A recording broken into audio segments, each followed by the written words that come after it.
We are all set and ready to record. I'm pretty much recording with three microphones on me right now, just to make sure that I have a fair enough comparison. I want to sort of find out which one of the medium is probably the best for me. Let's say if I'm doing a wedding or anything like that. I know it could be a nightmare to have this sync in post production. So my main audio obviously is coming from my Ulanzi mic. This is actually one of the reasons why I'm actually planning to kind of consolidate all of my recording solution into one. So my main audio is coming from the Ulanzi mic, and I have my knockoff DJI mics I've spoken about. I'll just come closer to the camera so that you guys can see it. So these are like my knockoff DJI mic. Um, so this is recording into the Zoom H2N, and they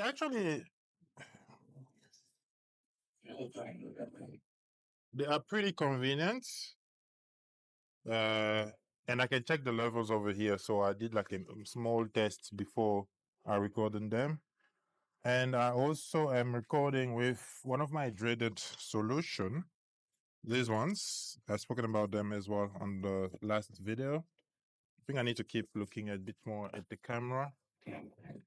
So this solution as well. Just wait for it to focus. But I'm using the Zoom. I'm actually using now the Zoom microphone. I think they just sound a little better and the caps is a bit smaller, but there's no wind muff on it. So this is pretty much what you guys are listening to. I'm recording this one. I'm recording. So the first I'm recording on the Zoom F1 field recorder. Then I also have a Zoom H2N. Just for comparison's sake, just to find out a little bit how and what I can get out of this audio solution and what to expect from them. Obviously, I think the Ulanzi has the upper hand because you can you can put on a lavalier into it, whereas these other two solutions don't give you that proposition.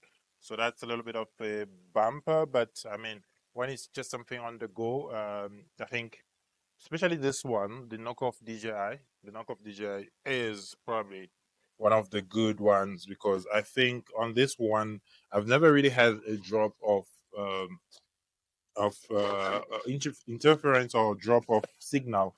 So that is something that kind of weird as well.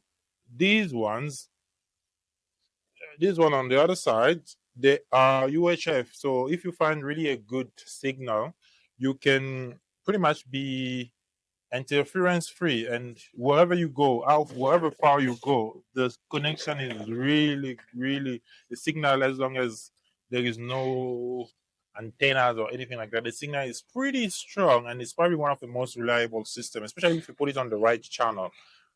Right now the one that I have is set on which channel? Let me just have a look.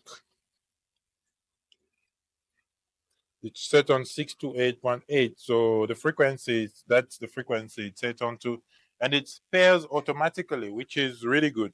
So I'm recording, obviously the audio might differ, especially in terms of quality. And that is also something I want to find out if it really makes sense to keep so many audio stuff. If I'm doing a wedding, it really is something that it is needed. Um, Especially when you are doing sermons and people are far away, and you have to be a little bit far away from the pulpit. You can just pop one of this system down there, and you record whatever the pastor is saying and whatever the couple is saying, because you don't want to be in their face, especially. So I think this is, especially for wedding photographer, wedding videographer, this is really good. But it's also something that you can use for interviews in a situation like this, for example. Very good that because you can monitor your audio, especially if you're passing it through a recorder. You can monitor your audio, find out if there is any issue. One of the only issue that I had, I said it as well with the system that I had before, was that I was not able to monitor the audio. And for example, with the Ulanzi, I can see on top of my camera right there, because I'm shooting with a 50 mil on the crop sensor, which is pretty much like an 80 mil. I'm not very close to my camera, but I can see the levels and the waveform going in. So it's really how can I put it? It's very, very comforting knowing that your audio is being recorded properly. And in case, I also have like a backup here, so I can still press record here and record on the microphone itself. So it serves like a double or triple purpose. So this is really good. In terms of price, this system was the cheapest one. Was the cheapest one. I don't remember. I bought it like a long time ago from Wish.com. It served me pretty well. So this system was the cheapest one. It was about $10 or $15. And then next came like this DJI knockoff DJI, this one that I have here. It's a pretty good microphone because it's very discreet. It's black. Even the wind muff, as you can see, compared to the Ulanzi one, the Ulanzi is gray and black. This one, it's also gray and black, but the gray is not as prominent as the Ulanzi. This one, it came in a case, imagine.